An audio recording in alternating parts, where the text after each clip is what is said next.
welcome to the Tabletop Games blog topic discussion. Perseverance. Some games just click. There are very few rules and you can basically start playing after reading a couple of paragraphs.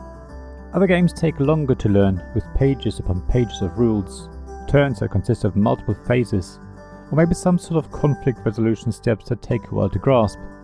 In fact, even seemingly simple games can take a long time to master. So in this article I want to look at how patient we are with games and why some games deserve our perseverance. I think there are no hard or fast rules about how simple or complicated games should be. We all like different types of games, and sometimes we want something light and breezy, while at other times we really want to use our brain and take our time enjoying a game. Yet there seems to be a threshold at which a game is just more work than fun, or at which a game just outstays its welcome. Again, that threshold will be different for each and every one of us, and probably vary day to day or hour to hour. The first point of contact with a game is usually the rulebook, or maybe a rules teach. If a game has a lot and or very complicated rules, we expect it to keep us entertained and involved for a fair amount of time. We would expect a game like that to take more than an hour to play, ideally several hours. Basically, the more rules there are and the more complicated they are, the longer it takes us to learn a game, and therefore we expect it to entertain us for a long time. I don't think anybody would happily spend an hour learning a game that lasts only 5 minutes, at least not usually. Sometimes it's not necessarily the length of time of a single game that matters, but how much we enjoy the experience, because if we have a lot of fun while playing even a short game, we'll happily play it over and over again. So, if you happily play a game that takes 5 minutes dozens of times, the game rewards your efforts in learning it in the first place.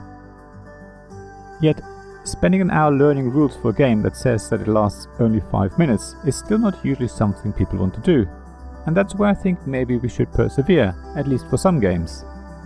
That's the difficult part though. We take a risk investing our time, and often our money, in a game without knowing if we enjoy it, so it's easier to just look at the learn time playtime ratio and just dismiss games that are unlikely to give us more time of enjoyment than it took to learn them. Of course, with the deluge of games available at the moment and the seemingly endless supply of new games, there's even less incentive for us to persevere with a game, because it's easier to just get a different game. So I think I'm fighting a losing battle if I ask you to give games more of a chance sometimes.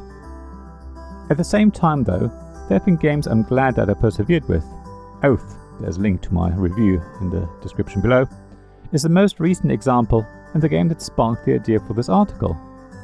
During our weekly games nights, which are now online, we spent one evening learning the game, another evening playing half a game using the tutorial, and then got to play it properly, but still with many rules mistakes and even more checking of the rulebook on the third evening.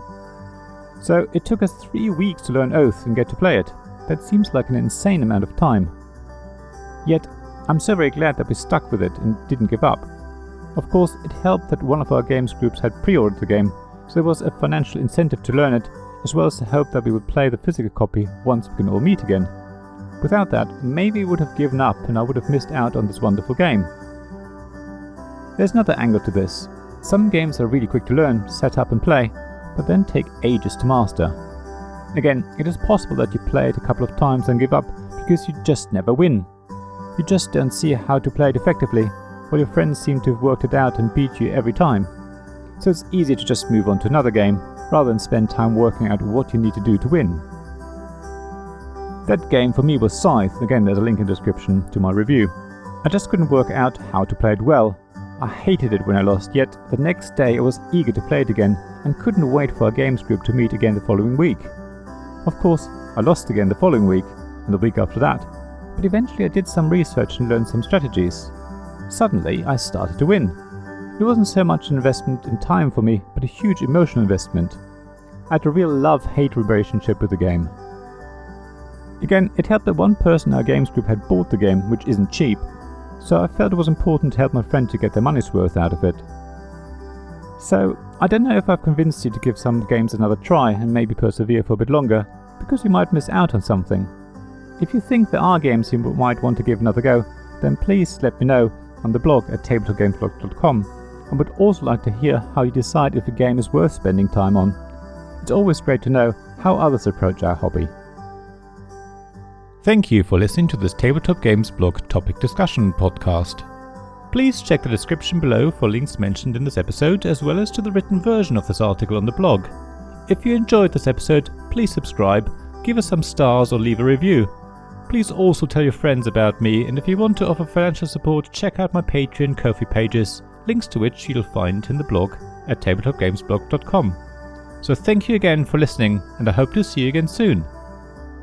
This podcast was made possible by the generous help of my Patreon supporters: Royal Patron Sean Newman, Magic Champion Zeb Hicks, Castle Guards David Miller and James Naylor, Dice Masters Alex Bardi, Paul Grogan and Robin Kay, and Shining Lights Gavin Jones, Sarah Reed, Richard Simpson and Tim Vernick.